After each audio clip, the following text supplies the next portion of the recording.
Have you ever thought about what it would mean to you if you could train your team members much quicker than anyone ever expected? In this video, you're going to learn a very simple principle that will allow you to cut through the noise and the fluff so the people you're coaching can see their exact ability level. This gives you a reliable benchmark to deliver top quality feedback to your employees, and because of the way this feedback is structured, they will understand their shortfalls and thank you for your honesty. This principle works regardless of your position or how many people you manage. It's time very well spent because it'll speed up how quickly you can coach your people for the rest of your life. Let's go.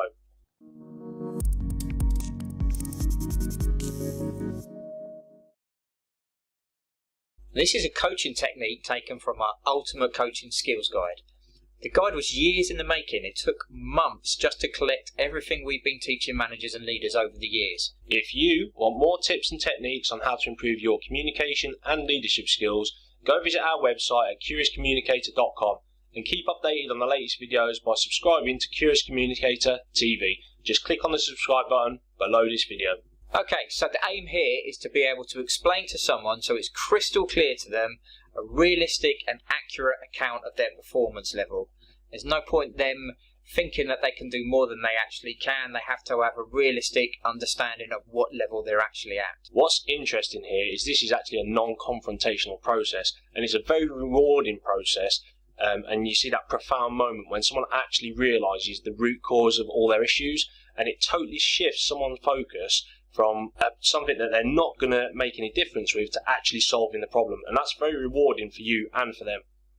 Now, this process also assumes you're actively performance managing any underperformers in your team. So one of the biggest hurdles in coaching is that leaders and managers don't make progress and then they just give up and settle for working around people's shortfalls.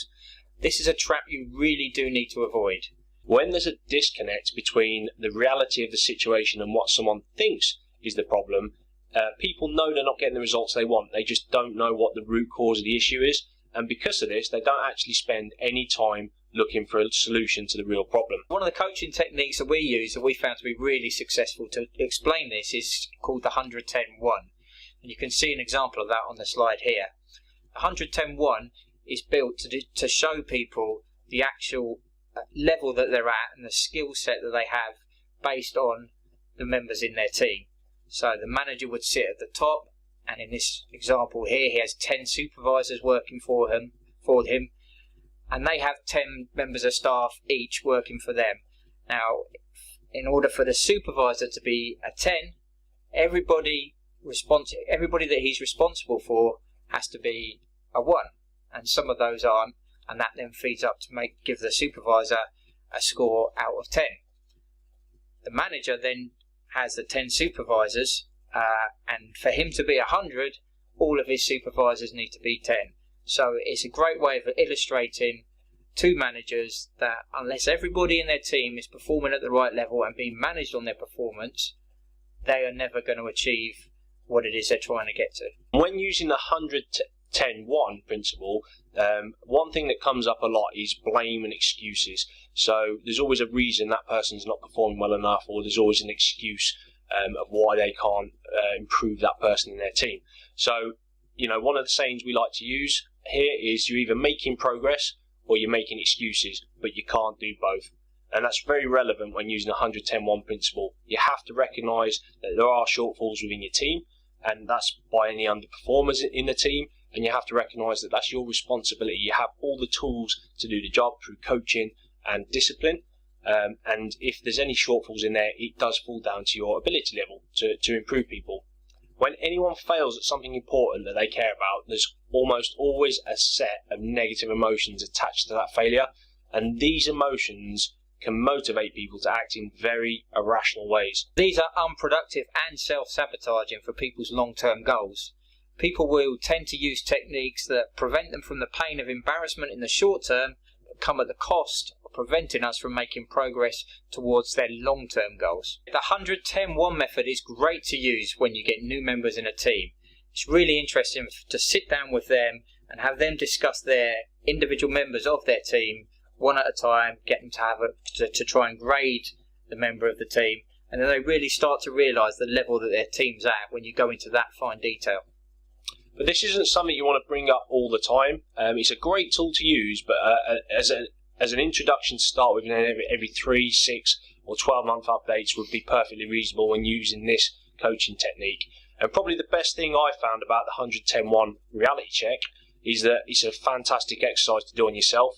If people in your team aren't performing, you know you need to brush up on some of your coaching or some of your discipline skills. It's really important to understand that as a coach, we fail if the people we coach do not change their behaviours. This means they may have to stop doing something they're doing or used to do, and they will have to start doing something new or different to get that better result that they want.